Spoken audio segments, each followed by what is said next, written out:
In the room, I'd like to recognize, we have some of our local elected officials. We have three of our county supervisors here, Supervisor Harris, along with Supervisor Olson and Supervisor Rogers. Thank you for joining us here today. We also have some city council members here.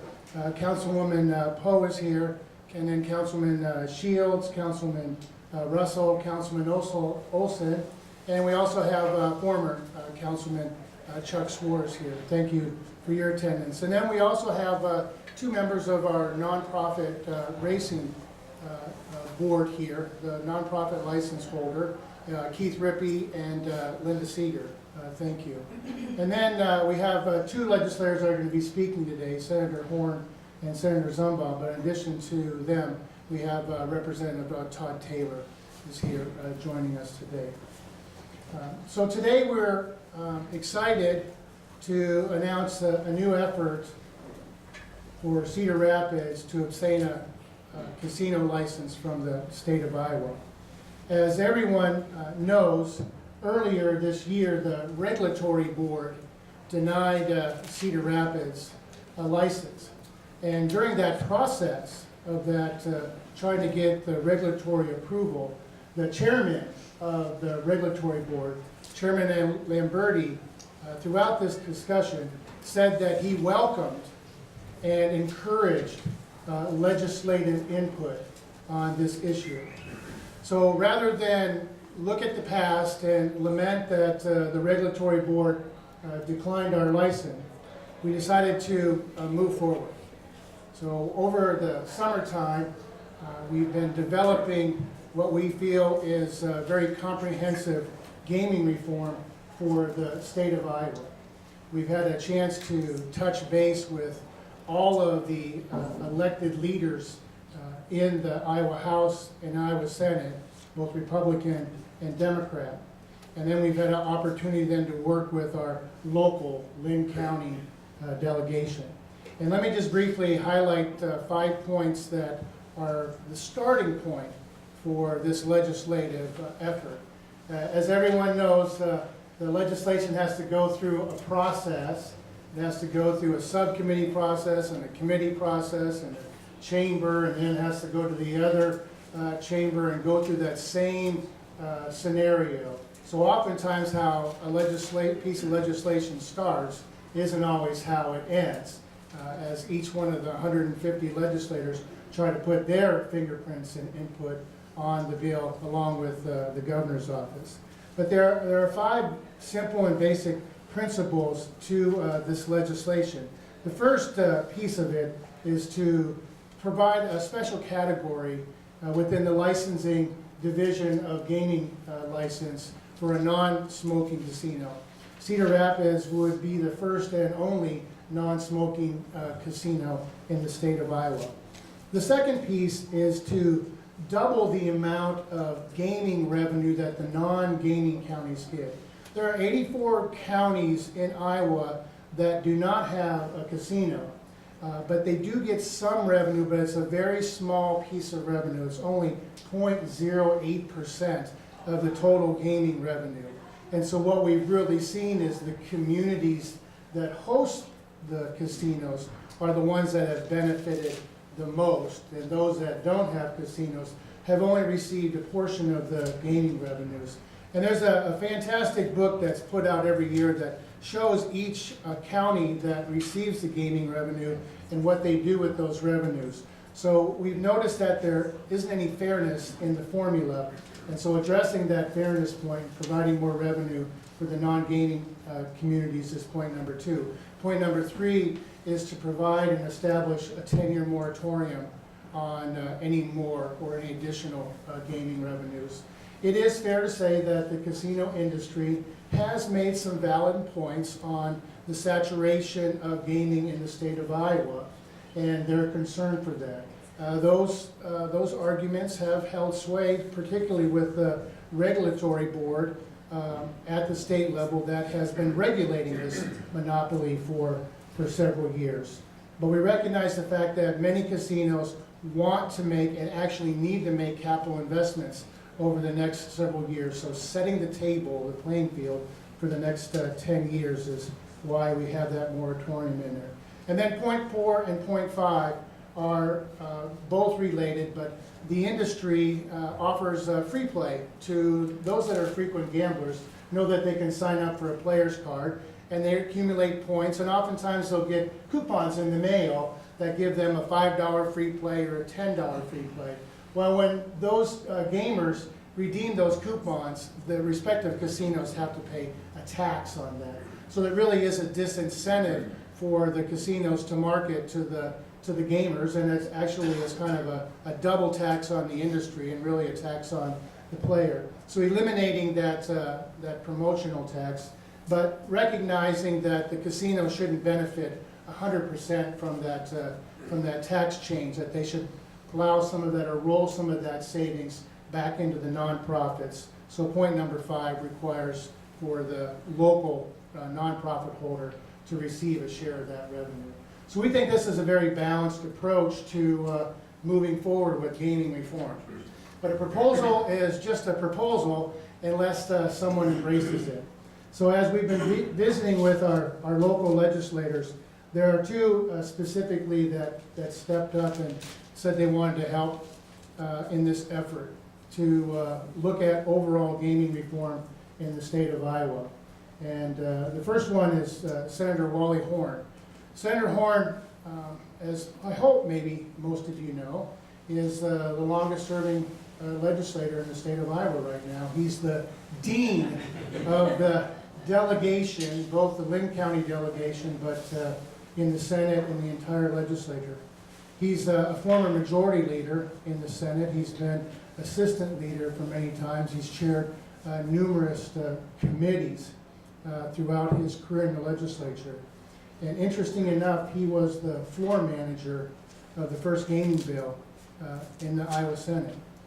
That's important because Senator Horn's fingerprints have been on every gaming proposal that's made its way through the legislature over the last 20 years. So he knows obviously how the system works, and he's very familiar with this process in the legislature.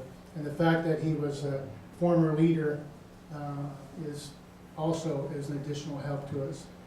Senator Horn happens to be a Democrat. In addition to Senator Horn, Senator Dan Zumbaugh has stepped up. Senator Zumbaugh is a Republican. So we have a bipartisan coalition here forming between the Democrats and the Republicans. Senator Zumbaugh is just really serving his first term as a senator. That they're referred to as freshmen when they're serving their first term. But just recently, Senator Zumbaugh, after only serving 2 years, was recognized by his colleagues and promoted to the position of assistant leader. That's pretty remarkable to rise that swiftly within the legislative leadership realm for a freshman. But the Republican caucus in the Senate recognized his attributes and his leadership. Representative Zumbaugh represents rural Iowa. He represents Joan County, part of Linn County, and smaller towns. So not only do we have a freshman legislator, we have a seasoned legislator. We also have a Democrat legislator and a Republican legislator, and then we have someone that has a more urban constituency and one that has a more rural constituency. So we think we're off to a very good start as we begin and form this coalition. So I'm going to turn the microphone over to those 2 senators, and then after they're done speaking, I want to recognize Gary Streit, and I'll introduce him when it's appropriate, and his involvement in the whole non-smoking issue in the state of Iowa over the last several decades. But first, I'd like to bring the both senators up. If you would please welcome Senator Horn and Senator Zumbaugh.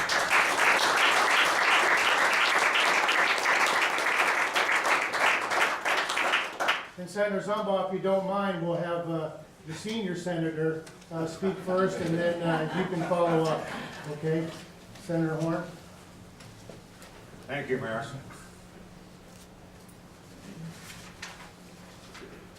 That kind of makes you feel different when you're referred to as a senior in an outfit, but it's kind of a recognition any way that you get through it.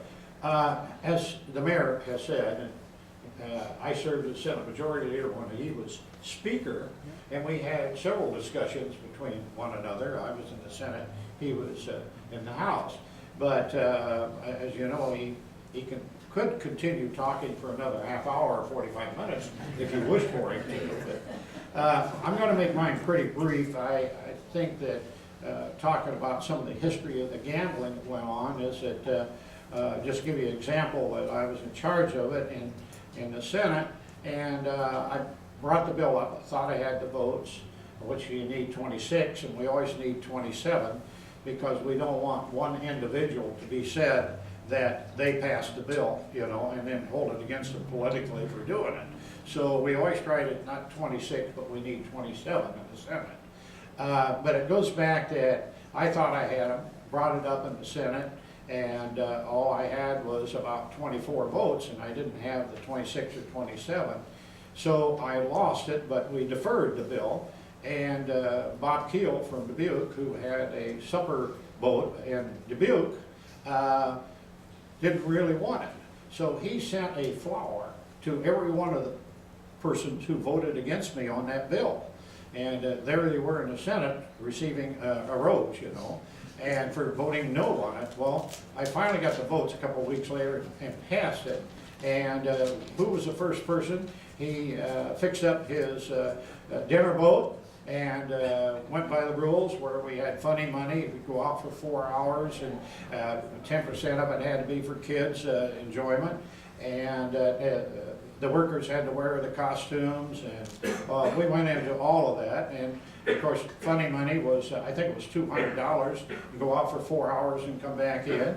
And the point was that we were in a recession, and we needed to jumpstart the state somehow, and no other state was doing it, and we wanted it basically to start out in the Mississippi River, because everybody in the world knew about that. So if we could have it on the Mississippi River, and we expanded it to lakes and rivers in Iowa, and knowing that this is how you do it. You don't do all out until you get things going. And so why did we do it? Economic development. And you know, I look here at the Economic Alliance. That's why we're here. It's economics for Cedar Rapids. And what we need is the jump start here. We had the flood, we're coming along great, but we do need a casino in Cedar Rapids. And we have several reasons why. The jobs that it will produce, and what the economy will do for this area. It not only will do Cedar Rapids, but it'll also do the surrounding area. And we need that. We need that economic development. And one of the other points that's going to come up is health care. How much health? You know, when we passed the smoking bill, and it was 6 months later, the Heart Association announced that heart attacks were down in Iowa, in 6 months after we passed that public law. And so the point is that we need to do that with the new casino in Cedar Rapids for health care too, to make sure that the workers, the people who go there, are protected from this, I guess you'd call it, horrible thing that people have in a habit that will kill them eventually, or give them heart attacks, respiratory, all of this stuff. And we have it cleaned up in all public places. And it always seems ironic in the sense that you can go to a casino and can smoke inside, but you walk out 2 steps and it's against the law, you know, outside. So think about that. But anyhow, I really feel strong about economic development for Cedar Rapids. We need it. It should be here. There's no reason why not. And cannibalism that knocked us out before is kind of ridiculous. We know that different groups have gone to small towns and cannibalized Ma and Pa there, or took over a chain outfit. Ma and Pa is not in small town. And so we need to, once again, for economic development, jobs, health care, we need this in the Cedar Rapids in the state of Iowa. Now, next. Thanks, Senator. I don't know how you expect a 2-year legislator to follow 40 years of experience. Pretty tough act to follow. I consider Senator Horn a good friend, and And even though we're on opposite sides of the aisle, a lot of things that Senator Horn and I agree on. And all the things that he hit on, the health, the economic development, the jobs are huge. But his constituency is very different than mine. I have, I think, 12 small towns in northern Linn County, 30 small towns total that I represent. That means I have 30 city councils, 30 little leagues, 30 fire departments, I actually have 17 different school districts. And all of these entities come up with some way or I should say that the other way around, a casino environment helps all those environments. And so, as a legislator, the thing you're trying to do the most is represent your constituency well. And my 30 small towns and all the farmers in between trade in and out of the Cedar Rapids metro area daily. And so, an economic development tool like this is a direct effect to my people. So, when my Little League needs a new fence, or they need new line, or the fire department needs some new equipment, an environment like this helps all those small towns. And that's why I'm supporting it. I think it's a great deal. That's right.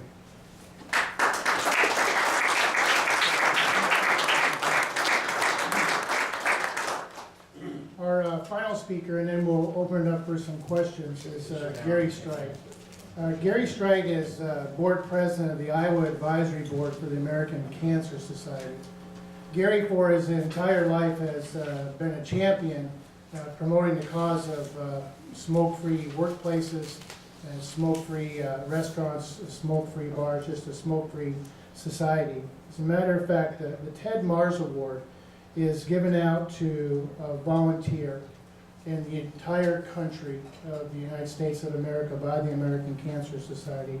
And Gary Strike was honored with that award, that Ted Mars Award. He's the only Iowan to ever receive that award, and he received it because of his strong advocacy. So in the legislative process, it's critical that you have legislators supporting your efforts, sponsoring the bills, working inside the walls of the legislature. But you also, to be successful, need an outside the walls of the legislature coalition and effort. These are groups and organizations and citizens that step forward and support that legislative effort. And having Gary Strike on board with this effort is a huge step forward. So please welcome Gary Strike, Iowa's only Ted Mars Award winner.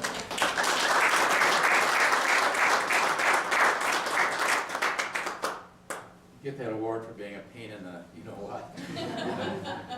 Actually, I've been a volunteer for the American Cancer Society and related organizations for 37 or 38 years. And over that time, a lot's changed. You know, when I started volunteering, the 5-year survival rate from cancer was under 50%. Now it's approaching 70%. But what hasn't changed is the fact that tobacco kills people. It's the only product legally sold in the United States that, if taken as directed, will kill you. Plain and simple, it kills people. The cost is enormous. The cost to the state of Iowa every year, whether it's healthcare costs or other indirect government costs or Medicare programs or health insurance, is $1 billion a year, approximately 1/6 of the amount of our state budget. Lost productivity costs are another $1 billion a year. Yet, over all these years that I've been in the legislature advocating for the tobacco-related issues that I've been interested in, there's like the holy grail of the tobacco lobbyists. They're the guys that walk around with the $1,200 suits, and us come in with our sneakers and jeans. They're a formidable foe. They spend $24 million a day in the United States in advertising to make sure people stay addicted to their products. Iowa should be very proud of what it accomplished when it passed the Smoke-Free Air Act several years ago. And Linn County was at the front of that initiative. Former Representative Tyler Olson managed the bill in the House and got it passed through the House. Then in the Senate, it took the votes of Mary Lundby and Wally Horn to make sure that the Senate passed that bill. Mary said to me one day, she said, you know, I'm going to catch holy hell in my caucus for doing this. But I'd rather come home to Linn County and Mary and look my constituents in the eye and tell them that I did the right thing. Well, smoke-free casinos are the right thing. I mean, we were very fortunate as a state to have the deal that was made when the Smoke-Free Air Act that was passed exempted the gaming sections of the casinos. You know, one thing I've learned in the legislative process, and all the legislators in the room and counselors will agree, sometimes you just have to make a compromise. And it was far better to achieve the good than to hold out for the perfect. When you look across the state of Iowa, where many of the casinos are located, they are the largest employer in those communities, and the people that work on the gaming floors in those casinos do not have a choice about a good paying job. And yet, the trade-off for them is to have no employment or to go be exposed to secondhand smoke, that no matter what you say, the ventilation and all that other hocus pocus just flat out doesn't work. And so, you know, when I come to the point of being involved in this process, it's a personal conflict in some respects. You know, I'm a purist, I'm a zealot. Every damn casino in the state should be smoke-free. But we get the argument all the time that, oh my gosh, there's not going to be as many dollars for the Little League fields and the fire departments that Senator Zumbaugh talked about. But the only reason that's the case is because the casino owners are too danged afraid of giving up a few bucks out of their own product, out of their own pockets. So I look forward to the Cedar Rapids initiative. Maybe once and for all, we'll be able to prove as a state that a casino can be wildly successful on a smoke-free basis. So I'll be down there shoulder to shoulder with you, but my message may be a little bit different. As I said, every casino should be smoke-free, but maybe the legislature will find a way to start down the right road. You know, people, when they talk to legislators and talk about cancer issues, kind of have to duck, because the legislators are so busy swinging their arms around to pat themselves on the back for being against cancer. But very few of them have had the backbone to step up and pass laws that really make a difference in the incidence of cancer in people's lives. You know, during the coming year, 5,000 Iowans are going to die from smoking-related illnesses. 500,000 people across the country. You know, I think if we get this process started and achieve the success that this legislation can achieve, we'll get started on the right road. So I'm very enthusiastically supportive of this. Thank you.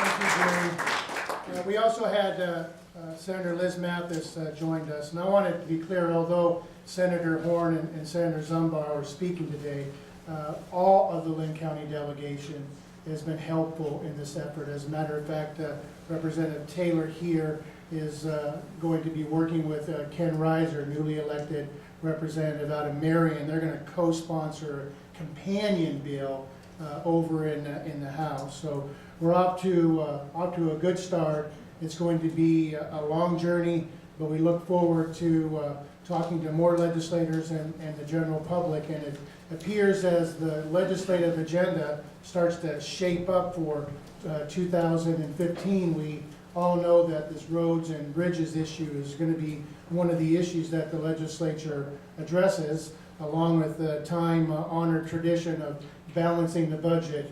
And we fully expect that gaming reform will now also be a part of that legislative agenda for 2015.